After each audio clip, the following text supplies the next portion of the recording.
Guncangan besar akhirnya terjadi. Tepat di hari kemenangan, 24 pemain elit timnas Indonesia resmi berkumpul di Jakarta. Era baru Garuda dimulai. Mampukah John Hertman membawa Indonesia mengangkat trofi di depan jutaan rakyat sendiri? Jangan sampai ketinggalan fakta paling panasnya. Tonton sekarang, langit Jakarta seperti menyimpan energi yang berbeda. Tepat di momen hangat suasana Idul Fitri, satu persatu pemain timnas Indonesia mulai mendarat di ibu kota.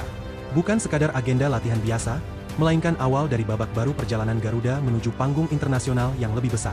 Para pemain datang dengan wajah penuh fokus, membawa harapan jutaan supporter yang menanti kebangkitan sepak bola nasional.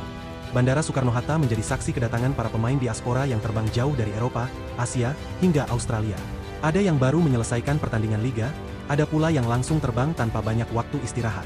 Namun satu hal terlihat jelas, semangat mereka sama, membuktikan bahwa timnas Indonesia kini bukan lagi tim pelengkap. Pemusatan latihan di Jakarta terasa lebih serius dibanding sebelumnya. Pelatih kepala, John Hertman, langsung memimpin sesi awal dengan pendekatan disiplin tinggi. Ia ingin setiap pemain memahami bahwa FIFA Series 2026 bukan sekadar turnamen uji coba, melainkan fondasi menuju proyek jangka panjang timnas Indonesia. Atmosfer latihan terasa berbeda sejak kedatangan staf kepelatihan baru yang memiliki pengalaman di sepak bola Inggris. Metode latihan lebih detail, mulai dari penguasaan ruang, transisi cepat, hingga simulasi tekanan pertandingan level internasional. Para pemain terlihat dipaksa berpikir cepat, bukan hanya berlari cepat. Kehadiran asisten pelatih berpengalaman seperti Simon Grayson memberi warna baru dalam strategi Garuda. Ia dikenal sebagai sosok yang terbiasa membangun tim kompetitif dari nol. Pendekatannya fokus pada organisasi permainan dan kedisiplinan posisi, sesuatu yang selama ini menjadi titik lemah Indonesia. Skuad yang berkumpul kali ini bukan kumpulan nama biasa. Dari 41 pemain awal, hanya 24 yang dipanggil mengikuti training camp. Keputusan tersebut menunjukkan bahwa seleksi dilakukan tanpa kompromi. Status bermain di Eropa bukan jaminan, karena yang dicari adalah pemain paling siap secara taktik dan mental. Di posisi penjaga gawang, persaingan berlangsung sangat ketat. Kombinasi kiper naturalisasi dan talenta lokal menciptakan keseimbangan pengalaman dan semangat muda. Setiap sesi latihan penjaga gawang berlangsung intens dengan fokus distribusi bola modern yang menjadi ciri sepak bola era sekarang. Lini belakang menjadi sektor yang paling banyak mendapat perhatian. Hertman ingin membangun pertahanan yang mampu memulai serangan, bukan sekadar bertahan. Para bek dilatih memainkan bola dari bawah dengan tekanan tinggi, meniru sistem yang umum digunakan di Liga Top Eropa.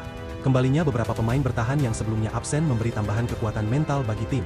Komunikasi antar bek terlihat semakin solid, terutama dalam simulasi menghadapi serangan cepat lawan. Garuda kini mencoba tampil lebih berani dalam menjaga garis pertahanan tinggi. Eksperimen menarik terjadi di lini tengah. Beberapa pemain yang biasanya bermain di posisi bek justru dicoba sebagai gelandang. Hertman ingin menciptakan pemain hybrid yang mampu bertahan sekaligus membangun serangan. Sebuah pendekatan modern yang banyak digunakan tim elit dunia. Peran gelandang kini bukan hanya penghubung lini, tetapi menjadi otak permainan. Latihan pressing dilakukan berulang-ulang untuk memastikan setiap pemain memahami kapan harus menekan dan kapan harus menjaga bentuk permainan. Sementara itu, lini depan menjadi topik paling ramai dibicarakan oleh supporter. Kombinasi striker muda dan pemain berpengalaman memberi harapan munculnya mesin gol baru bagi Indonesia. Pola serangan dirancang lebih variatif dengan rotasi posisi yang sulit ditebak lawan. Nama penyerang muda diaspora mulai mencuri perhatian setelah kabar komunikasi intens dengan staf pelatih mencuat. Rumor naturalisasi kembali menghangat, menandakan proyek jangka panjang federasi terus berjalan untuk memperkuat kedalaman skuad. Kehadiran pemain dengan kemampuan dua kaki aktif menjadi nilai tambah besar. Dalam skema Hertman, fleksibilitas posisi dianggap kunci untuk menghadapi tim dengan gaya permainan berbeda. Hal ini membuat lini serang Indonesia terlihat jauh lebih dinamis. Antusiasme supporter juga terasa luar biasa. Media sosial dipenuhi dukungan dan spekulasi mengenai starting 11 ideal. Banyak fans percaya bahwa era baru timnas Indonesia benar-benar sedang dimulai. Di sisi lain, lawan yang akan dihadapi juga datang dengan percaya diri tinggi. Tim nasional Bulgaria disebut akan datang menggunakan penerbangan charter demi memastikan kondisi pemain tetap prima saat tiba di Jakarta. Komentar beberapa pemain Bulgaria yang terdengar percaya diri justru memanaskan atmosfer jelang pertandingan. Pernyataan mereka dianggap sebagai tantangan langsung bagi skuad Garuda yang kini sedang berada dalam momentum positif. Namun Hertman memilih meredam euforia. Ia menegaskan kepada pemain bahwa fokus utama bukan membalas komentar lawan, melainkan menunjukkan kualitas permainan di lapangan. Mentalitas profesional menjadi pesan utama yang terus diulang dalam setiap sesi briefing. Latihan taktik mulai mengarah pada simulasi pertandingan sebenarnya. Tim dibagi menjadi dua kelompok untuk menguji berbagai skema formasi, termasuk kemungkinan menggunakan 3 back dan 2 wingback agresif. Pergerakan tanpa bola menjadi aspek yang paling banyak diperbaiki. Hertman percaya bahwa Indonesia memiliki kecepatan alami, tetapi membutuhkan struktur agar kecepatan tersebut efektif dan tidak terbuang sia-sia. Para pemain lokal menunjukkan determinasi tinggi agar tidak kalah bersaing dengan pemain diaspora. Mereka sadar bahwa kesempatan bermain kini benar-benar ditentukan oleh performa latihan, bukan reputasi masa lalu. Beberapa pemain bahkan rela mempersingkat libur lebaran demi datang lebih cepat ke pemusatan latihan. Hal ini menunjukkan perubahan mental besar dalam skuad nasional yang kini semakin profesional. kondisi stadion utama Gelora Bung Karno juga mendapat perhatian khusus. Rumput lapangan dijaga dalam kondisi optimal, agar sesuai standar pertandingan internasional. Indonesia ingin menunjukkan diri sebagai tuan rumah kelas dunia. Federasi Sepak Bola Nasional di bawah kepemimpinan Erick Thohir turut mengawal langsung persiapan ini. Kehadirannya memberi sinyal bahwa proyek timnas bukan sekadar agenda jangka pendek, tetapi investasi masa depan sepak bola Indonesia. Jadwal pertandingan yang semakin dekat membuat intensitas latihan meningkat. Setiap kesalahan kecil langsung dievaluasi melalui analisis video.